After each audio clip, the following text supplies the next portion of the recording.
Hello, this is Kyle Plattner from John Deere, and I'm happy to be joined again by Nick Horob from Harvest Profit. We're going to be trying to record some videos like this, and we'd love to hear what you think. Please let us know what you'd like to see more of. Today, what we thought we'd try is to show off a feature in each of our products that we work on, and then offer up a book that we found interesting and talk a little bit about it. So what I'm going to do is start by showing off something in the My Operations mobile app, and then I will transition over to Nick so he can do the same in Harvest Profit. Hopefully, harvest is over, and it's a great time of the year to be looking at all the data that was collected over the course of the season. One of the best ways to do that is using the Analyze tab in the My Operations app. I have the Analyze tab pulled up here, and at the very top of the page, if I tap, I can look across all of the crop seasons that were segmented out by year and the work type. So right now, I was selected all the applications that I performed in 2020, but if I want to look at harvest, I just tap on that, and now I'm looking at my corn harvest, and it pulls up a list of all of my fields sorted by yield high to low. If I wanted to look across all of the varieties, I tap on this varieties button at the top, and now I'm looking at all the varieties in my organization stack ranked by yield.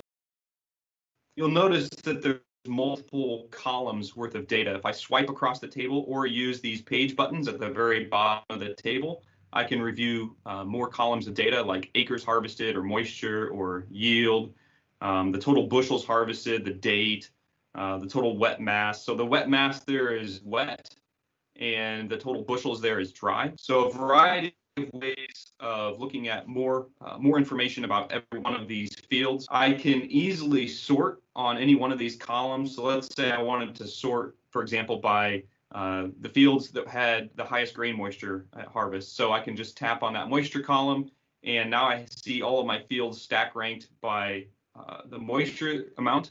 If I want to know more information about any one of these, I can just simply tap on it, and now I'm looking at all the varieties and their respective yield and moisture. The principle of Analyze is that I can just tap on any row and it reveals more information behind it. So if I'm looking at varieties and I want to know more about this specific variety, I tap on it and it shows me all the fields that this variety was placed on.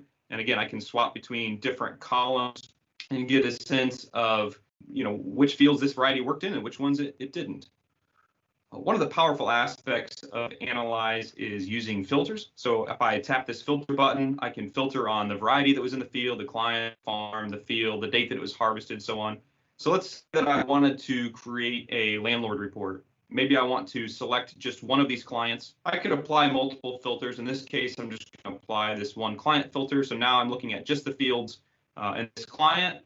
I can tap this export button and easily create either an Excel file or a PDF that I can print and send to a landlord. So basically, any view that I create in Analyze can easily be exported with that button there. Clear the filter. If I want to tap in again to one of these fields and I'm looking at a variety and maybe I notice there's a mistake, we have the edit button here, and I can edit that variety. I can edit the crop and season of this harvest data. Or I can do a post-cal or change the total number of acres harvested. So overall, Analyze offers just a really flexible, simple way that's powerful and yet easy to do on your phone from wherever you are. Browse through all the data that you've collected. So that's my demo, and I promise you there's more to come. So with that, let me hand it over to Nick, and you can show us what's going on in Harvest Profit. That's awesome. So can I look at as applied, as planted data in this same view, right? That's right. So basically, same principle. But if I'm looking at application data, I can view that by field or by product. So let's say I come in by product and I want to see all the fields that I applied 32% on. I can just tap on 32%. Here's those fields. And again, multiple columns worth of information. I can say what were the dates that I applied that on and sort that out by date. Awesome. Cool. I like that. There's definitely a lot of positive momentum with this mobile app, and so I look forward to working with it and learning from it. So I'm going to share my screen and show you something that we are working on So I want to show you my screen and some things we're working on at Harvest Profit, and really trying to minimize or balance working on big new features and then going back and just making sure that we have, as quick and easy to use of a user interface as possible. And so I'm going to show you something really quick today that we recently added. And this is the applications page in Harvest Profit, where you can build your crop budget, layer on per field applications for seed, fertilizer, and chemical. You can do this pre-season. You can replace those with as-applied data that comes over from Operations Center. So if I want to add a new application to this field, I click this Add Application button. And down here where it says Apply Input, previously I would have to click Add an Input and then click which one of these categories I wanted. Well, it was just an obvious win to go from 2 clicks to 1 click. That might not seem like a big difference, but if you're using this software for year in, year out, if we can pull out, if we can minimize the clicks over time by 20 or 30%, it's just going to make a much more enjoyable user experience. So if I want to add some fertilizer, let's say I have a MAP product I want to add. There's a S10 fertilizer here. Let's say I want to add MAP. I want to put it in at $450 a ton. Previously, you'd have to jump over to the Inputs tab in Harvest Profit, add this product, come back to the Applications tab. But now we can just add it in line, so you don't have to jump back and forth between tabs for something simple like this. So here you just add the product in line. And really at the end of the day, we're just trying to make it as easy as possible to give you a powerful set of data to give you more visibility into the number side of your farm. And so those are just 2 of the more small incremental changes that we are making. I was going to show a bigger change that we have in the works here on our Applications tab, but I'm going to save that one for later. We just really want to highlight that we're working hard to make the software easier to use and really not just focus on big new features, but small incremental improvements to make your life easier. So with that, I'm going to chat about a book. So we thought it made sense to show off what we're working on and then talk about a book that we like. And so if you sign up for a Harvest Profit account, you get this book, Thinking in Bets. It's by Annie Duke, who's an ex-professional poker player. And she has really 2 main themes. 1, don't judge a decision based on the results. And 2, think in terms of making probability-based decisions and less on right or wrong. So rarely in life, in business, are there decisions that have a 100% outcome. Typically there's, you have a 70% probability that this decision is likely to be correct. And rather than thinking in terms of absolutes, think in terms of probabilities. And the overall theme is how to make better decisions when you're faced with uncertainty. And farming really fits that to a T, maybe better than any other industry. You can't control the grain markets, you can't control the weather, but does that mean you shouldn't make any proactive decisions? Of course not. You're going to make decisions to do applications. You're going to maybe top dress some wheat or side dress some corn or spray some fungicide, and the returns for those are uncertain.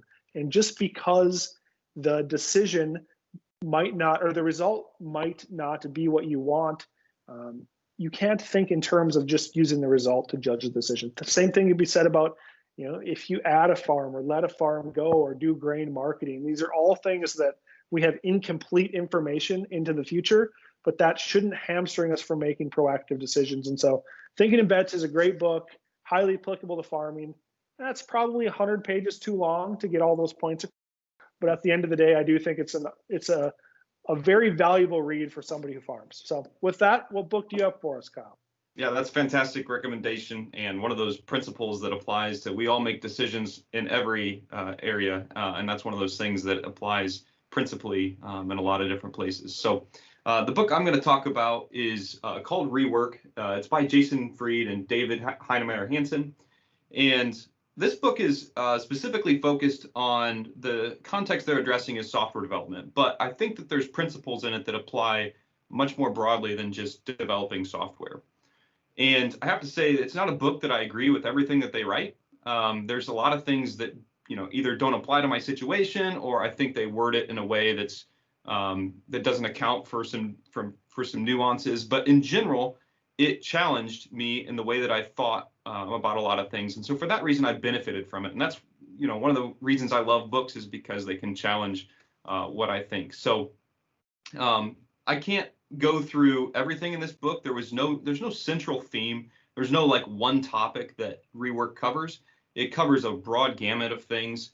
So some of the things that stick out to me, like when I think about this book, the things that come to the top of my mind are, one, just making ideas real. And what I mean by that is a lot of times it's easy to come up with an idea or a thought about something that might work, but you should always be quick to turn it into something that you can show somebody. Either draw it up, mock it up, build it, whatever it is.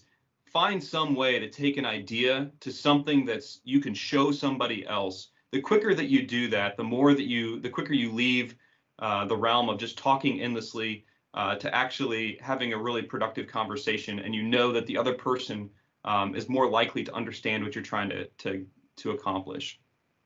Another one is focusing on maintaining momentum.